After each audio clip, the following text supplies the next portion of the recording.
आपको बता दूं इस वक्त नवाबगंज में जो सबसे चर्चित मसला जो चल रहा है वो चल रहा है तारणी गौशाला को लेकर।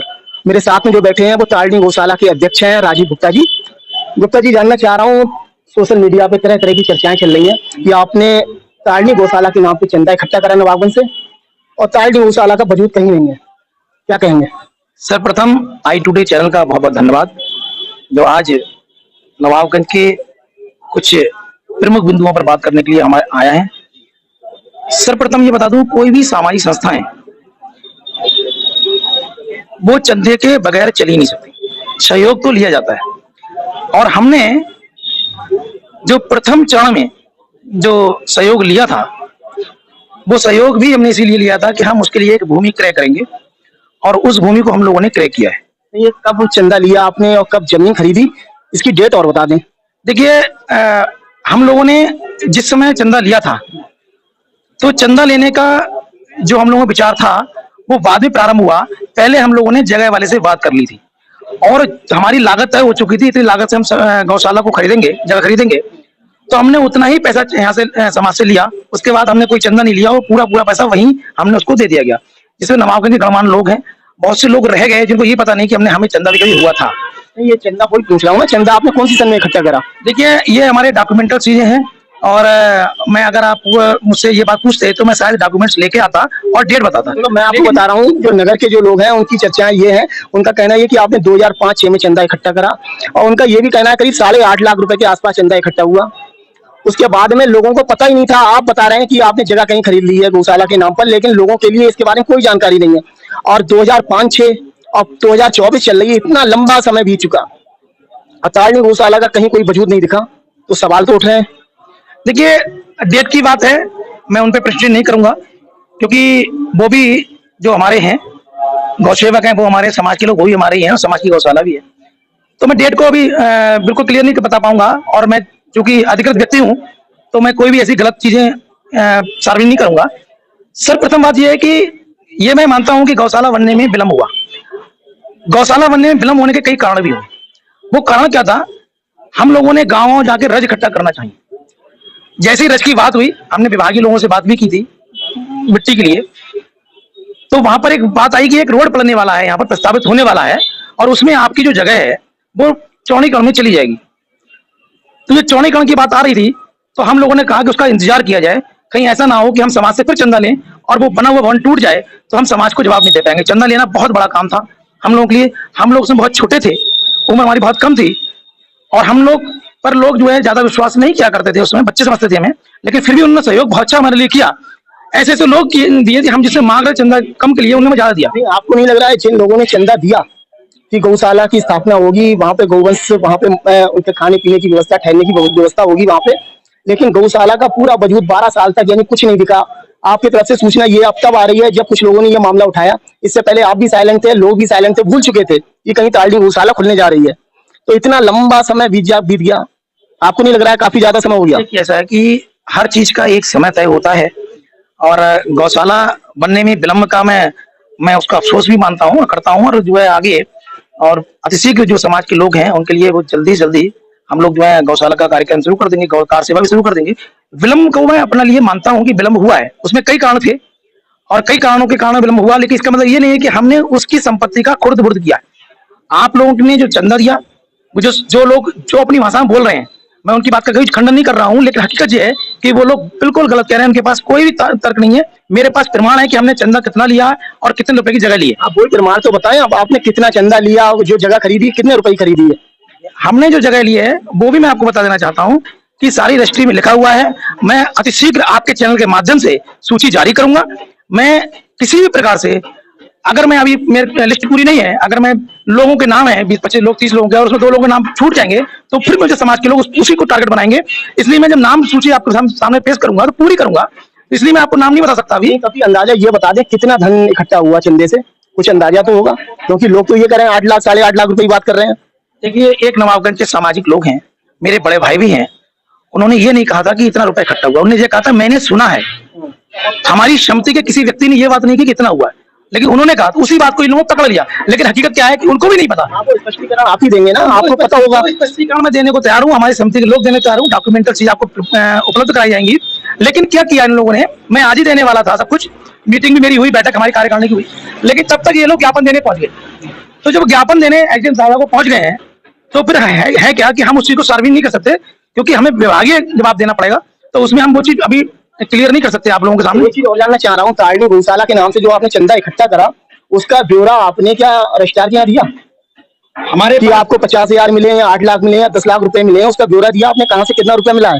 देखिए, रजिस्ट्रार ऑफिस से जो संस्था रजिस्टर्ड होती है, उस रजिस्टर्ड संस्था में एक सरकार जो है रजिस्ट्रार ऑफिस जो है एक रजिस्टर देते हैं, अपना रजिस्टर देते हैं, उस पर उनकी स्टैंप वगैरह होती है, वो हमें लगाकर उसमें हम सब आए हुए लिखते हैं और उसके बाद में हम उनको पेश करते हैं और उनको ये बताते हैं ये प्रॉपर्टी भी एक ले ली गई है, उस वो रजिस्टर के माध्यम से वो ऑडिट कराते हैं। लोग ब्यौरा दिया है, ऑडिट कराई है आपने? ये सारी चीजें हम लोग विधिवत, हमारे पास चीजें करी हुई है, हमारे पास पैन कार्ड भी है, हमारे पास सब कुछ है। लेकिन वही बात है कि मैं जो बच्चे हैं इनके भी आयु वो नहीं है, लेकिन मैं उनको तर्क नहीं कर सकता क्योंकि वो अभी नादान है। उनको ये प्रमाणित कर देना चाहता हूं कि राजीव गुप्ता एक भी इंच गलत काम नहीं करता।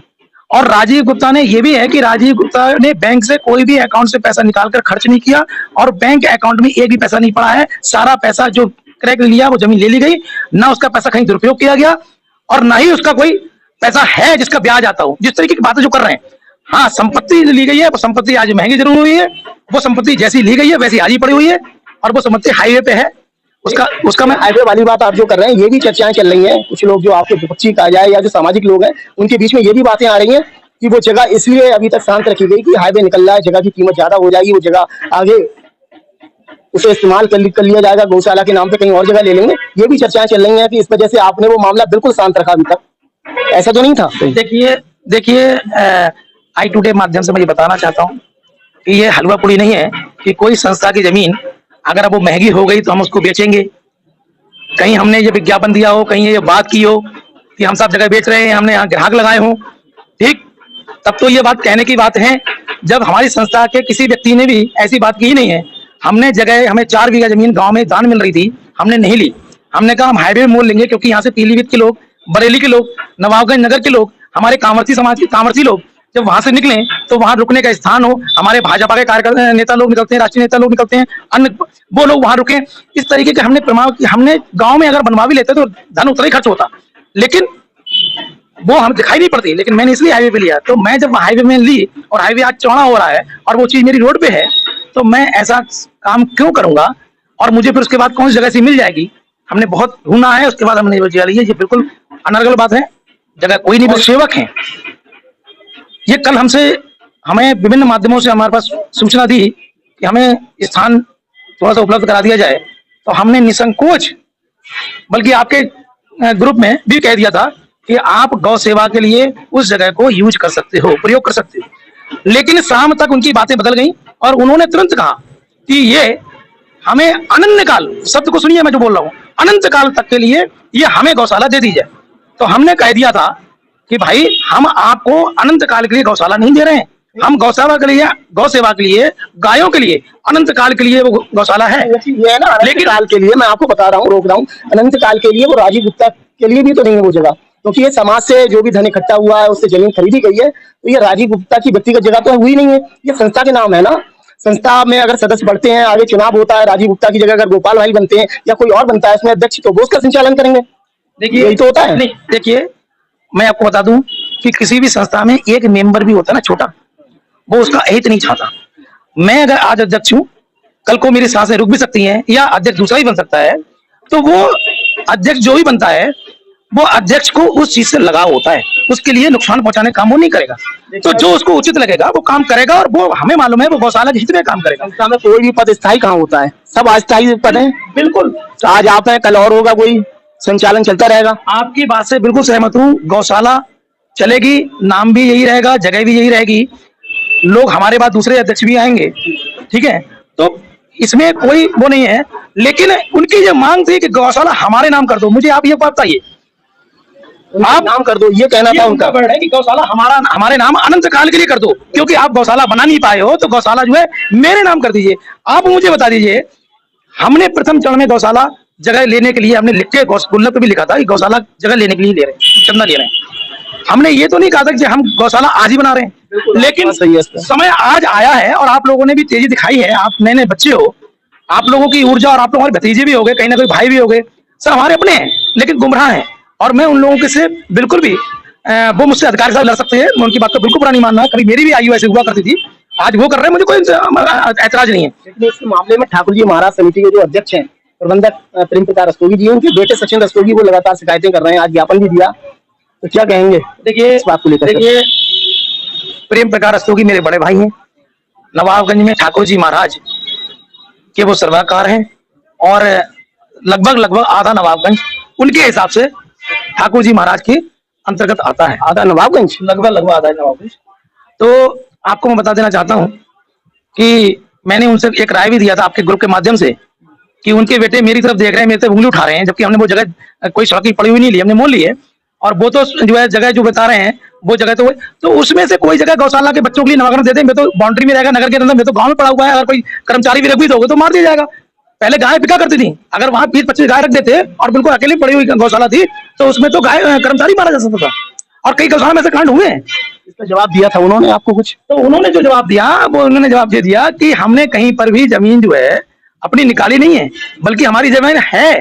उन्होंने ये आरोप दिया, लेकिन बड़े भाई हैं, मैंने उनसे तर्क नहीं किया, लेकिन मैंने एक सुझाव दिया कि आप इस तरीके का एक रास्ता निकाल सकते हो। अच्छा, इसका प्रोसेस क्या मानते हैं? जैसे मानो गौ सेवक हैं या जो और नवाबगंज के बुद्धिजीवी हैं जो ये चाह रहे हैं कि इस गौशाला का संचालन में हम भी शामिल हों, हम भी पदाधिकारी बने, क्योंकि ये सामाजिक सहयोग से ये जगह खरीदी गई है, इसका निर्माण कार्य समाज के सहयोग से होगा, तो उसमें कोई आपत्ति होगी आगे आपको? आपको एक बता दूं, गौ सेवक आप भी हैं, आप भी रोटी निकालते हो, गौग्रास निकालते हो। गोपाल गुप्ता जो शमशान भूमि के अध्यक्ष हैं ये भी गौ सेवक हैं। नगर का एक आम आदमी भी गौ सेवक है। गौ सेवक किसी ने रजिस्ट्रेशन तो नहीं करा लिया, गौ सेवक का रजिस्टर्ड है, ठीक है। वो लोग सबके स्वरूप अलग है, कोई क्या करता है दवाई लगाता है, कोई क्या करता है कि कहीं कोई गाय जा रही है खाई में गरीब निकाल कर रखा है, सबके अपने स्वरूप अलग अलग हैं, लेकिन सब गौ सेवक हैं। अब सभी लोग मुझसे ये कहें कि अब मैं गौ सेवा करता हूँ, मुझे आप जगह दीजिए, तो मैं हमारे यहाँ भी चुनाव होते हैं। सर्वप्रथम हमारे यहाँ अध्यक्ष थे वो श्याम रस्तोगी जी थे, मैं महामंत्री था, आज मैं अध्यक्ष हूँ। तो ये प्रक्रिया हमारे यहाँ भी चल रही है और हम लोगों को विवाद नहीं है। और रही मेंबरशिप खोलने की बात, उसमें भी हम लोगों को विवाद नहीं है। रही बात जो है आज हमसे लोग कह रहे हैं कि भाई आप जवाब दे रहे हैं, आपके और कार्यकारिणी थी, तो वो हमारी कार्यकारिणी ही सहमति से हम लोग जवाब दे रहे हैं, हमारे पास सब हो रही है। गौशाला में मैं ये कहना चाहता कि गौ सेवक नाम का एक संगठन तो लेके आओ, या मैं किसी व्यक्ति विशेष को दे दूं। अभी कोई देने की बात कहां से आ रही है? तारिणी गौशाला के नाम से चंदा इकट्ठा हुआ, उसी के नाम से रहने दें, इसमें सदस्यता आप खोलें, सदस्यता के बाद में आप चुनाव कराएं। राजीव गुप्ता जी को लोग पसंद करेंगे, वही अध्यक्ष रहेंगे, किसी और को पसंद कर रहे हैं वो अध्यक्ष रहेंगे, इसमें कहां दिक्कत आ रही है? वही बात मैं कहना चाह रहा, ये मेरे अनुज हैं, मेरे भतीजे हैं, मेरे बाद इन्हीं का नाम आने वाला है, यही गौशाला चलाएंगे।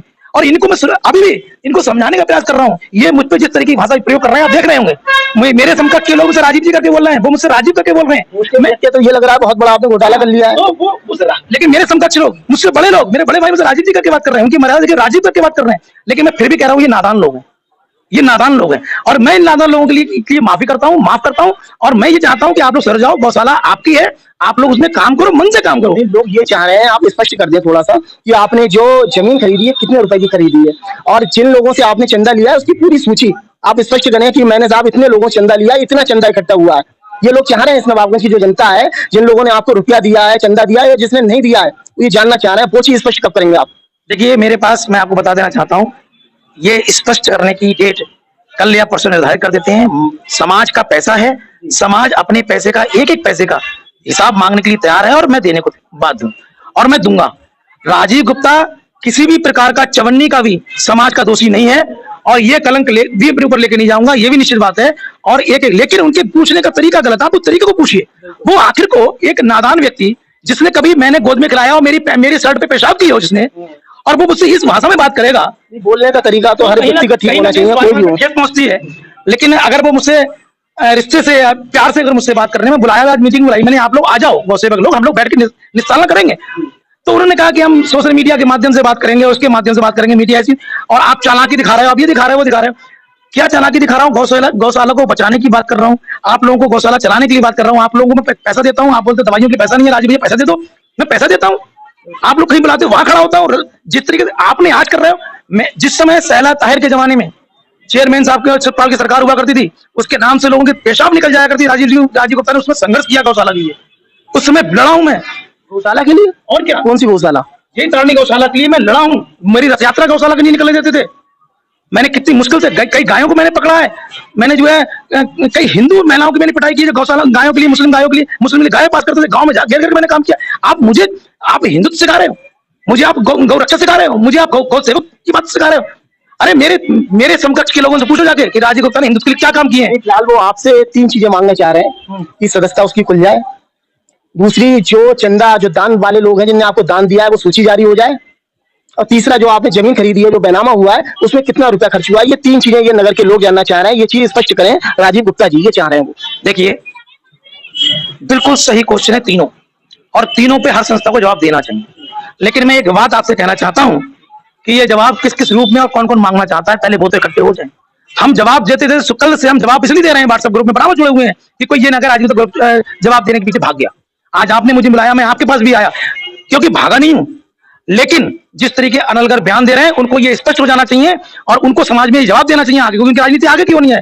हम लोग तो कुछ टाइम बाद राजनीति में लोग सरेंडर हो जाएगी, लेकिन वो ये अपने आप को प्रमाणित नहीं कर पाएंगे आगे चल के कि हमने जवान गंदी कर ली लेकिन ये चीज निकली नहीं। बिल्कुल बिल्कुल, आपसे यही उम्मीद कर रहे हैं नवाबगंज के जो बुद्धिजीवी हैं कि राजीव गुप्ता जी इन लोगों का जवाब देंगे और सारी चीजें स्पष्ट कर देंगे, जिससे आगे कोई समस्या ना हो, सब कुछ स्पष्ट हो जाए। मैं इनसे भी अपील करना चाहता हूं, आप लोग भविष्य के नेता हो, भविष्य के समाज सेवी हो, आप लोग अच्छा कार्य कर रहे हैं, लेकिन किसी पे आरोप लगाने से पहले प्रमाण जरूर होना चाहिए, अन्यथा आपकी राजनीति अन्य लोगों के हाथ में चली जाएगी, आप लोग राजनीति में बिल्कुल भी चले जाएंगे। ऐसे आप किसी पे आरोप लगाना ये बिल्कुल गलत है, और आपने जो आरोप लगाए हैं वो बिल्कुल बेबुनियाद है, और मैं इसका प्रमाण दूंगा और अवश्य दूंगा, सार्वजनिक रूप से दूंगा, और आपको मैं ये दिखा भी दूंगा कि आप लोग समाज के प्रति दाग लगाना जानते हो, लेकिन समाज को बचाने का आपका काम नहीं है। तो आपसे कब मैं आपसे इस मामले को लेकर बात करूं, कब आप स्पष्टीकरण देंगे? देखिए, मैं आपको 4 चीज प्रोवाइड कराऊंगा। सबसे पहले जो चीजें मेरे संज्ञान में आई हैं, मैं उन पर अध्ययन चल रहा है और चीजें डॉक्यूमेंट्स क्या कर रहा हूँ। सबसे पहले अपनी संस्था का रजिस्ट्रेशन की कॉपी आपको दूंगा, किस तारीख में हुई, उसका रजिस्ट्रेशन नंबर क्या है। दूसरा, मैं गौशाला का जो खरीदी गई है वो गौशाला किसी व्यक्ति विशेष के नाम नहीं खरीदी गई है, वो गौशाला तारणी गौशाला प्रबंध समिति नवाबगंज के नाम खरीदी गई है, जो कि रजिस्टर्ड है। ठीक है। तीसरी चीज, जो चंदा इकट्ठा हुआ है और वो किस किस माध्यम से हुआ है और किस किस लोगों से इकट्ठा हुआ है और कितना हुआ है, ये मैं आपको दूंगा। और चौथी चीज मैं ये दूंगा कि इस संस्था के लिए उठाने के लिए किन किन समाज सेवी लोगों ने, जो दुनिया में आज है भी नहीं है कुछ है भी, किस किस तरीके से योगदान दिया, ये सारी चीज मैं आपको दूंगा। कब देंगे आप? ये मैं आपको जो है आज शुक्रवार को मैं ये चीज मैं उपलब्ध करवाऊंगा, और मैं समय भी आपके ग्रुप में डाल दूंगा। और इसके साथ साथ मैं आपको ये बता देना चाहता हूँ कि कोई भी चीज खुर्द बुर्द नहीं हुई है। मैं नवाबगंज के सामाजिक लोगों के सामने, ये मेरा जो जज है, मेरी अदालत है, वो मेरा नवाबगंज का समाज है, और नवाबगंज की अदालत में राजीव गुप्ता खड़ा हुआ है और बिल्कुल स्पष्ट जवाब देगा। सचिन रस्तोगी वो आपके खिलाफ अनिश्चितकालीन धरना देने की तैयारी कर रहे हैं, उन्हें लग रहा है कि कुछ तथ्य इसमें छिपाए गए हैं। सचिन जी, आई टुडे आपका चैनल है और बहुत सार्थक चैनल है, इसकी आवाजें बड़ा दूर दूर जाती हैं, लोग इस पे बहुत विश्वास करते हैं।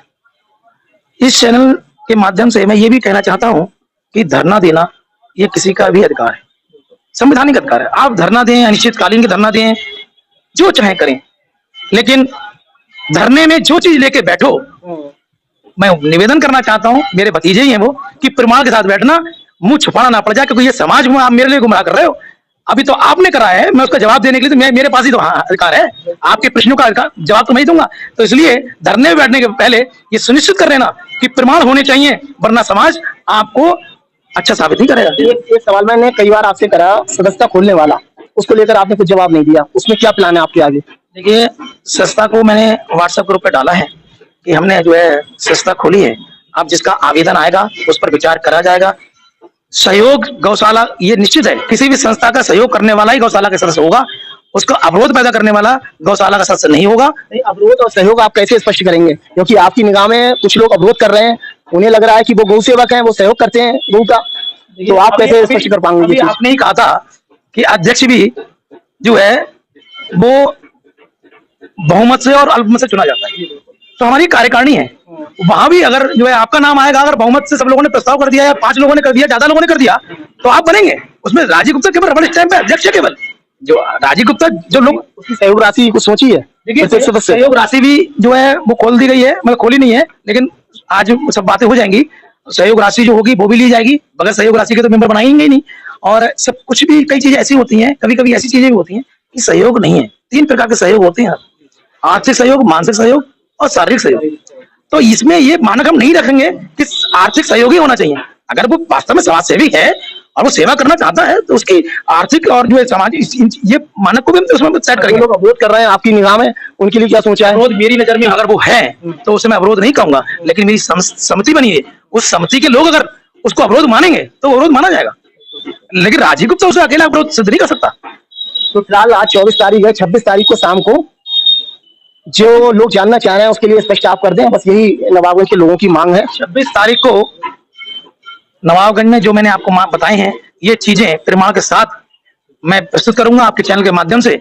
और मैं उनसे फिर अपील करता हूं कि अनशन या धरना या जिस प्रकार की क्रियाकलाप करें प्रमाण के साथ करें, और करने का उनका अधिकार है। और उनके लिए बहुत बहुत धन्यवाद इस बात के दूंगा कि कम से कम उन्होंने तारनी गौशाला को जागरूक किया। आज व्हाट्सएप ग्रुप में कई लोगों ने लिखा है, मैंने उनके स्क्रीनशॉट भी ले लिए हैं कि 21,000 में दे रहा हूं, कोई कह रहा है 21,000 में दे रहा हूं, कोई कह रहा है 2100 मेरा, कोई कह रहा है 1100 मेरा, सबके स्क्रीनशॉट ले लिए हैं विद नंबर। और वो लोग मुझे सहयोग भी करेंगे। गौशाला में इतना सहयोग जो आ रहा है अचानक बगैर मांगे, वो उसके लिए यही लोग पात्र हैं और इनको धन्यवाद।